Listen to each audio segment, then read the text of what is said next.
If you can't think for yourself, you're never going to be able to do it because you're going to be like, well, what should I do? What do you think? You're going to always want someone else to make the decision for you. That's the symptom of not being able to think for yourself.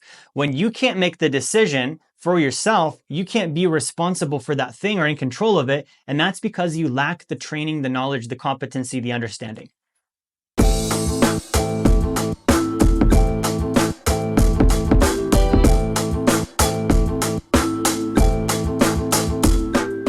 Hey, welcome to Finance Friday. I'm Jerry Fetta, CEO and founder of Wealth Dynamics, giving you guys another Finance Friday. If you've not seen me before, the purpose of these is to create financially competent human beings, right? Very important. I want people who can think for themselves financially. Why? Because my big goal and my vision is that the majority of wealth is controlled by good people who use it to make the world a better place. Right? Now, you can't really control something if you don't understand it, if you have a lack of competency with it, can you? If you don't know how to drive, you're not going to control a car. If you don't know how a marriage works, you're not going to have a good and controlled marriage, right? So knowledge is the forefront, most important thing with all of this. And I'm talking tonight on our Blueprint series, okay? And we went over this a couple weeks back for our first segment, and I'm going to pick up where we left off last week and continue on this Blueprint series. Because there's a book I wrote a number of years back called The Blueprint to Financial Freedom. Okay, and if you don't know me, you don't know my story. I was a financial advisor for many years. I was, licensed doing the mutual funds and the retirement accounts and the, buy term invest, the difference, all of the stuff that we're taught. Pay off the mortgage, pay off all the credit cards, right? Essentially funnel all of the money you ever have in surplus to banks and Wall Street. That was the plan there. Very good for the financial institutions. Okay. That's why they would pay me commissions back then. Now, all that aside, I know that's a little bit of jousting, but jousting is good for us sometimes. All of that aside, I realized that the wealthy aren't actually doing that plan, right? And I watched it unravel with my own mom. At the age of 60, she was diagnosed with stage 4 cancer. I was her financial advisor. We had sold the house, paid that off, no debt. The retirement accounts were funded, Social Security, pension income, all of the right things. And she turned 60. Most of these things you can access at 59 and a half. And within 6 months, she had passed away. So I had to really look at this and think, wow, this didn't work. Not only did it not work, but it didn't work with my own mom. Right. And so I looked at that and I was like, well, what would work? Because I don't want to have more clients go through this and experience this. I don't want to experience it myself. I'm sure if my mom had known that was going to happen, she would have done it differently too. I started studying the top 1% of wealth. See, before when I was a financial advisor, I was studying what the banks said. I was studying what Wall Street said. I was studying what the government said. I was studying what insurance companies said.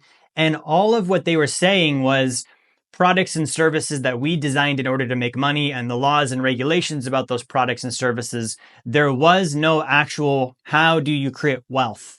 How do you create financial freedom? And if you don't know how to create financial freedom, like none of the products and services work. It's like, saying I'm going to build a house, the blueprint to financial freedom, a blueprint, you would build a house, right? I'm going to build a house. It's like saying I'm going to buy all the tools and all the equipment and I'm going to hire people. And I have no idea how to build a house. I don't know what it's going to look like. I don't have a blueprint. I don't have a plan, but I have a lot of materials and resources and people that I pay for. And that's what most people are doing with their finances. Okay. So this blueprint to financial freedom, this is over 10 years of researching what do the historical top 1% actually do. The old dead ones, not the ones that are still alive. I don't want to know what Jeff Bezos does. He's still alive. He doesn't count yet. I don't want to even know what Warren Buffett does. He's old. He's probably wearing diapers by now, right? But he's still alive. He doesn't count. I'm studying people who are old, dead, and successful. The Carnegies of the world. Andrew Carnegie, wealthiest man in American history, America's first billionaire. He's dead. I can read his entire story from start to finish and see what did the guy do. So I studied the wealthy and I found that there's certain things they're doing. I wrote about that in the Blueprint to Financial Freedom. The result of that for me personally is I'm 32 years old, right? I have a multi-million-dollar net worth. I have a 7-figure net worth. I've got financial independence where my passive income exceeds my generosity, my expenses, my taxes, and my savings. And so I'm teaching others how to do this now. Next, I don't want to interrupt you too long. I just want to give you a free offer for my book, The Blueprint to Financial Freedom. If you go to jerryfetta.com/B2F promo, you can get the book now. I'm going to let you get back to the video.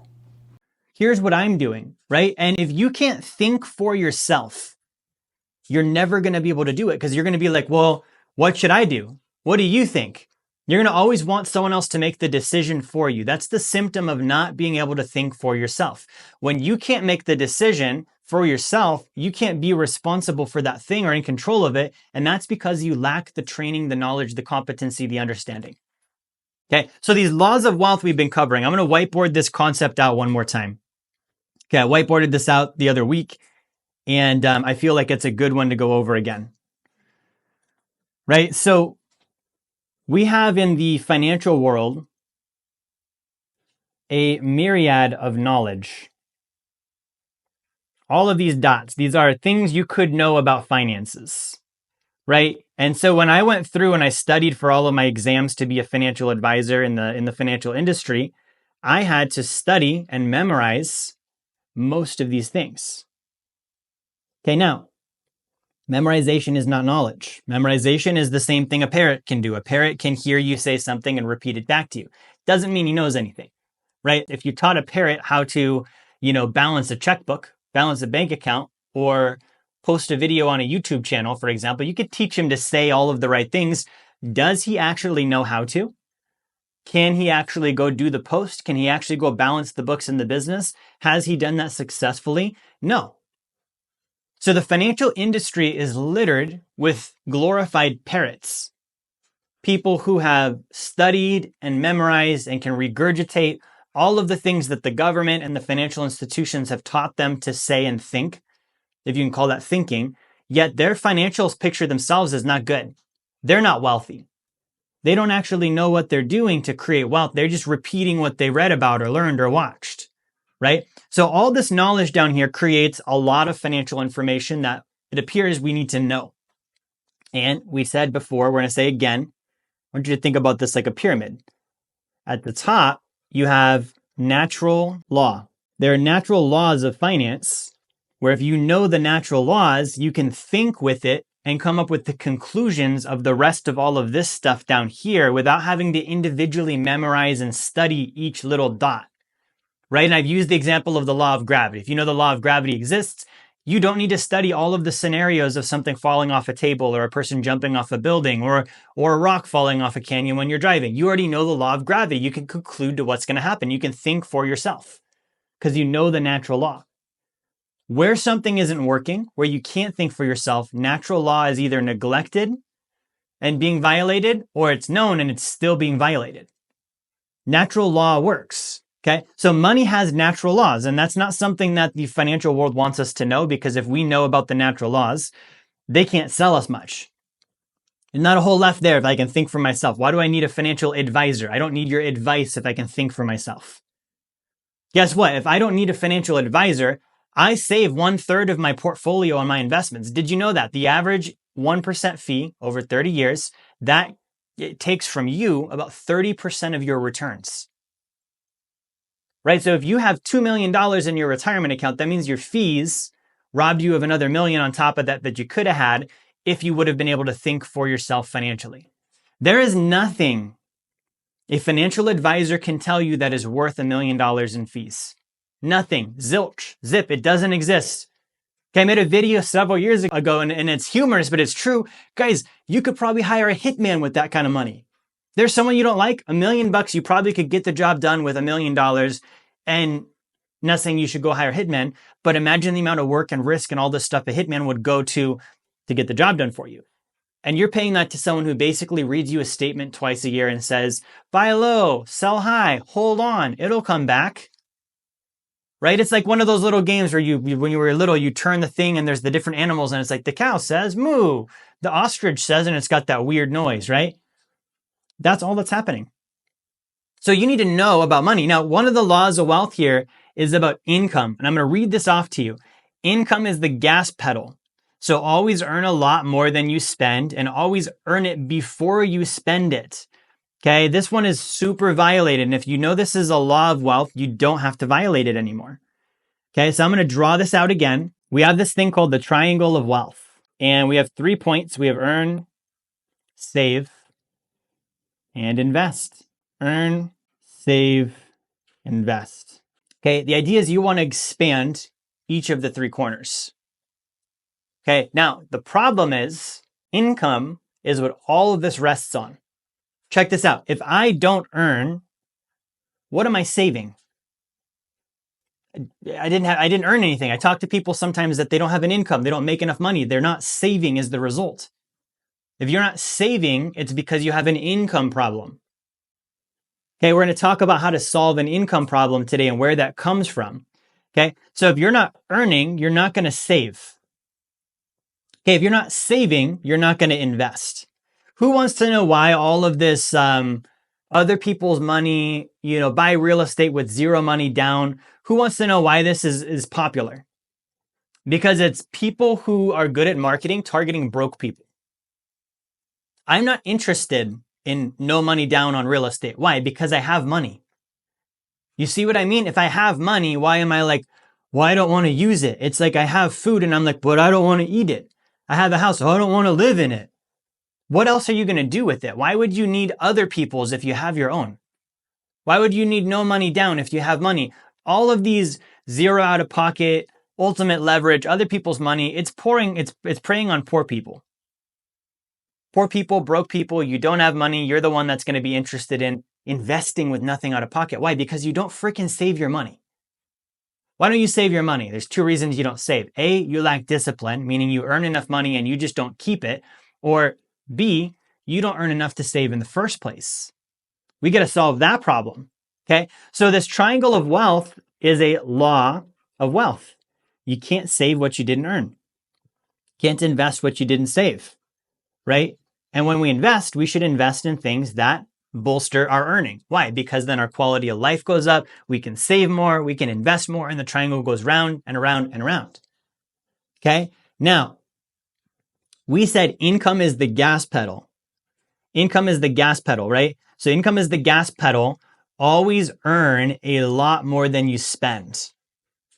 Okay, so we have been taught this one incorrectly. What have we heard? We've heard live below your means. Okay, live below your means. That's going to be over here. So we've got earning, right? It should flow to saving, but some of this goes out for things like expenses. We're not going to save everything. So we've been taught, hey, if you live below your means, you spend less, you then have more to save, right? Now, one of the things money is for is spending. Okay, you can only do certain things with money. You can earn it, you can spend it, you could pay taxes with it, you could give it away on debt, you can give away to charity, you can lose it, you can invest it, you can donate it. There's only a handful of things you can do with it, right? So one of them is spending. If you're doing one of the things you should be doing with money, I don't want you feeling bad about it and saying, well, I need to live below my means. I need to spend less than I earn. No. What if we flipped that and said, you need to earn more than you spend? See, spend less than you earn is a limited proposition. You can only reduce your expenses so much. Okay, and I already have the solution for you. Go be homeless in the bushes. Okay, check this out. If you're homeless in the bushes, it's a great deal. You don't have to pay for a mortgage. Imagine all the savings there, right? You don't need to worry about utilities. Imagine that. You don't have repairs on your house. You don't need to pay for insurance. There's no taxes on your property. Just go live in the bushes.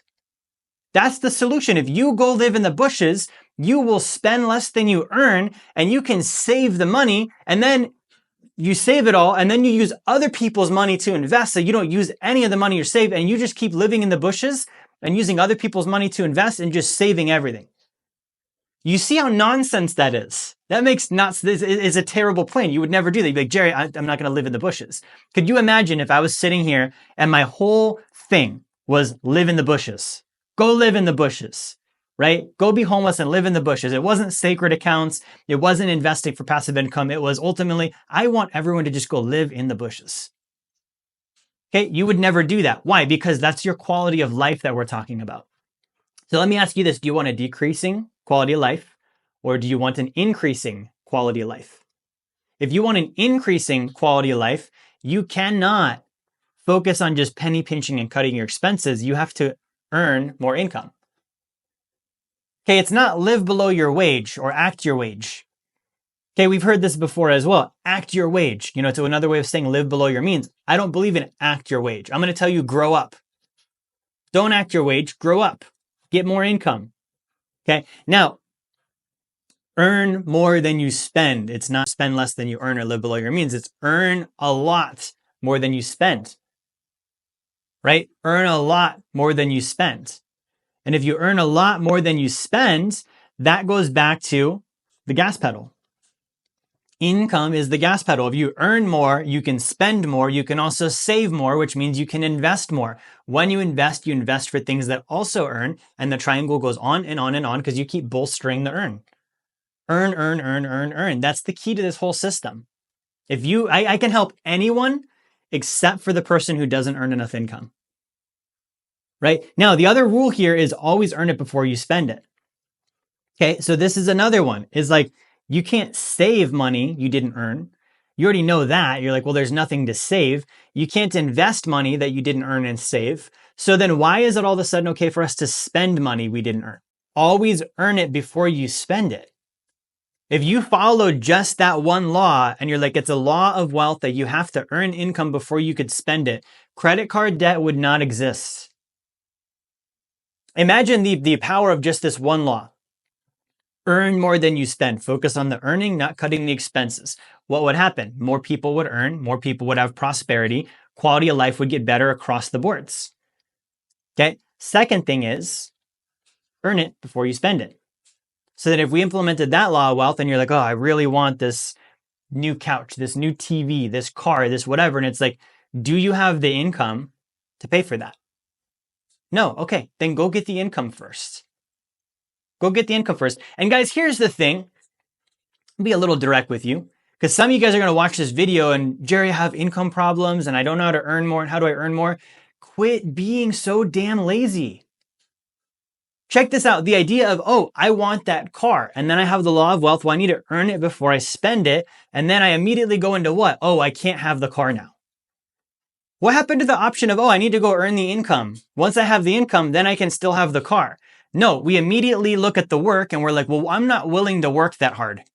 And then we get into this stupid bullshit of money is not everything and you can't buy happiness and this and that. We're making sense of the treason we're committing against ourselves and our families by not earning enough income. Go freaking earn more. Don't be a lazy ass. Hey, what's up? Jerry here. I just wanted to give you another reminder. Grab my book, Blueprint to Financial Freedom. It's going to be one of the best books you have ever read on finance. I can promise you that. You're going to love it. It's also a free offer. So if you go to jerryfetta.com/B2F promo, you can get that now. Right? If you're not earning, it means you're not working. If you're not working, I'm sorry, but you're lazy. Unless you're disabled, you're lazy. If you have ability in your body, your mind, and your spirit, and you are not out there earning income, you are lazy. That is it. There's no other side to the story here. Get off your butt, go work harder, quit worrying about, oh, when will I have time for Netflix? And when will I have time for me and self-care? Guess what? You can care for yourself a lot more when you have money. You can eat better. You can travel. You can do all this stuff. I'm not telling you slave your life away forever. I'm saying work hard. And guys, the work itself should be the reward. A job well done, contribution to society, right? So someone that's not earning enough, like probably most of what they're thinking about is me. Me. I don't like this. I don't like that. I don't want to work that hard. I'm not comfortable with this. I. You can't earn income if you have eye disease. You need to be thinking about other people. And this is the other law of wealth. Income is the byproduct of helpful, quality, and agreed upon exchange with others. Income is the byproduct. So how do we earn? Helpful, quality, and agreed upon exchange with others.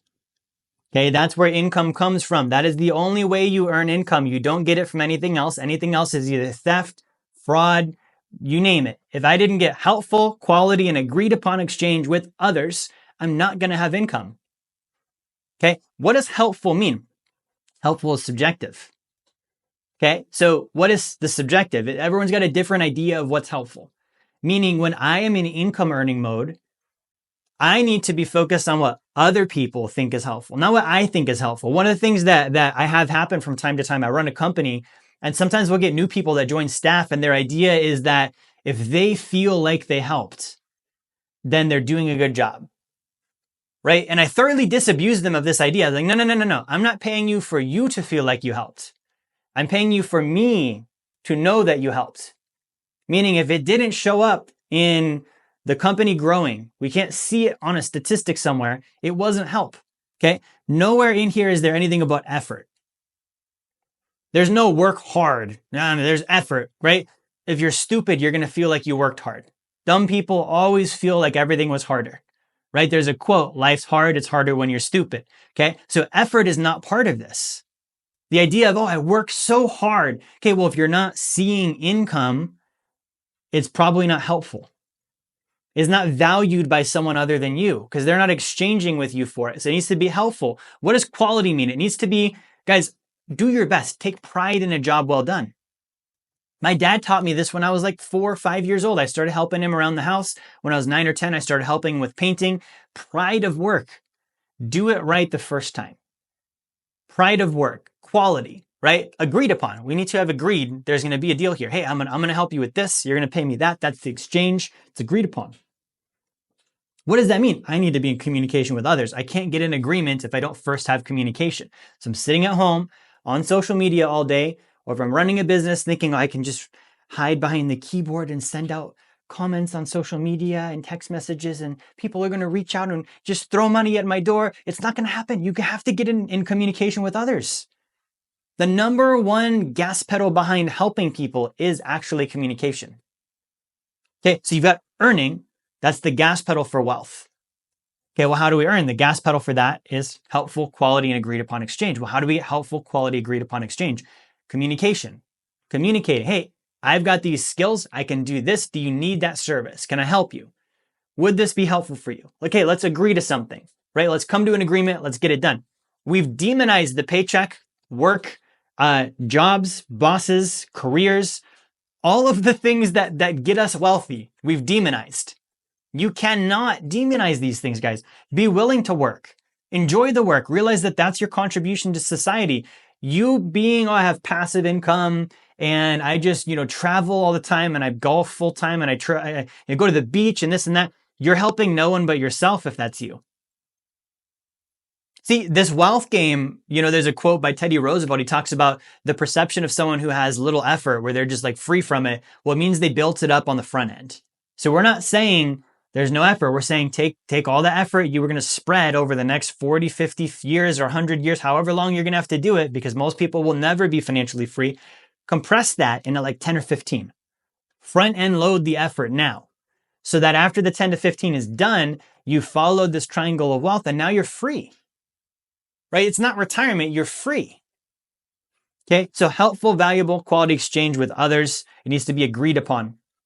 Okay. Now the other thing here is that money represents an energy flow and it can only flow from points where it already exists. So if I have helpful, quality, and agreed upon exchange with others, but the others are down here and they don't have money because money is an energy flow, it would flow to me, but they don't have money, guess what? I'm not going to be able to earn income because the person I'm trying to get the income from doesn't have money. Just like if I was trying to create a stream, I would need to tap into a water source like a pond or a lake or an ocean where there already is water to then get the flow. So that's another law of wealth. So guys, all of this stuff comes down to earning income.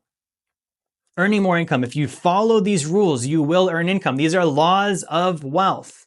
Okay? Laws of wealth. Now, income, the final one, income rises in correlation to the amount of thoughtful, outward communication sent to those who have money to exchange.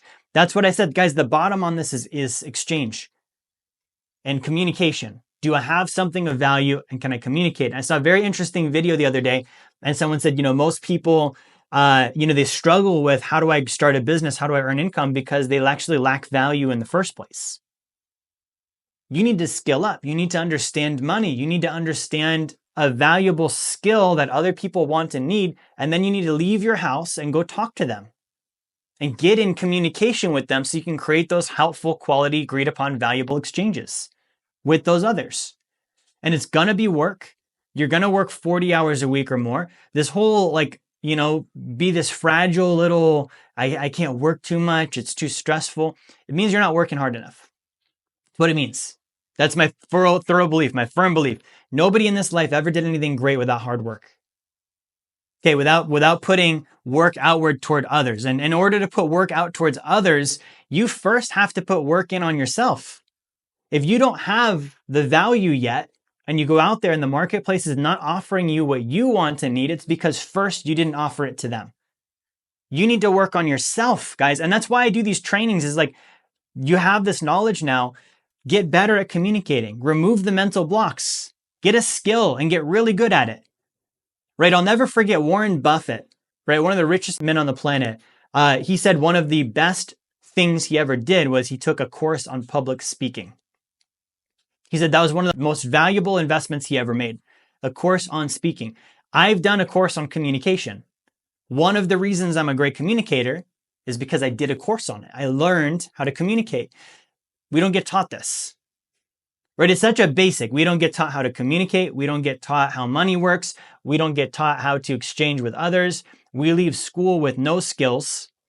We go into college, we pay for the degree of $50,000 to $100,000 for a piece of paper with a 50% chance of getting a job in the career field we got our degree for. The world is not going to make you more valuable.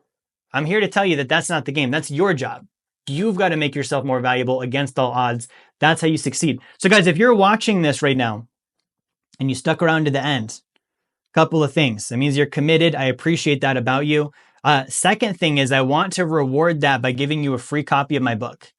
Okay. So if you watched this full video through to the end, I'm going to share my screen. I'm going to pull up a QR code and I'm going to give you a free copy of my book, The Blueprint to Financial Freedom. And I want you to read that. I want you to study it. I want you to put it to use in your life. And if you would like help after reading it, reach out by all means. My team and I can help you with this. But guys, go ahead and scan the QR code. You can scan the QR code or you can go to jerryfetta.com/B2F promo. Okay. Takeaway on this video. What are the action points? You need to earn more than you spend. You need to earn more than you spend because income is the gas pedal. That's the accelerator, right? And earning takes work. You can't be a lazy ass and you can't be a little snowflake about it, right? You need to toughen up, thicken the skin, put the work in. You need to have helpful, exchange with others. You need to have quality, exchange with others. You need to have agreed upon, exchange with others. And beneath all of that is those others need to have money.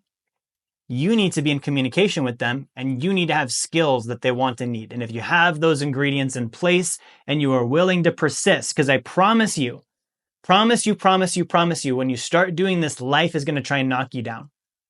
I don't know what it is. It's like this universe doesn't want us to win. It's going to throw you hurdles. Okay. Just put your shoulder down, put more work in, push harder, and you will get through it. You will earn more income. Thank you for watching. Comment below if you have any questions. Like, share, subscribe. I'll see you next time. Hey, this is Jerry Fetta here. I want to thank you for watching my video, watching my content. I hope you enjoyed it. If you would like to learn more about the Blueprint to Financial Freedom and how you can achieve passive income that exceeds your savings, your expenses, your taxes, your generosity, and build wealth like the top 1%, I want to encourage you, grab a copy of my book, The Blueprint to Financial Freedom. You can go to jerryfetta.com/B2F promo, or you can click the link in the description of the video here. The copy is free. You cover your shipping. We'll send the book out to you, and we'll send you an email with a bunch of great bonus material also for free. Get the book, subscribe to the channel. I'll see you on my next content.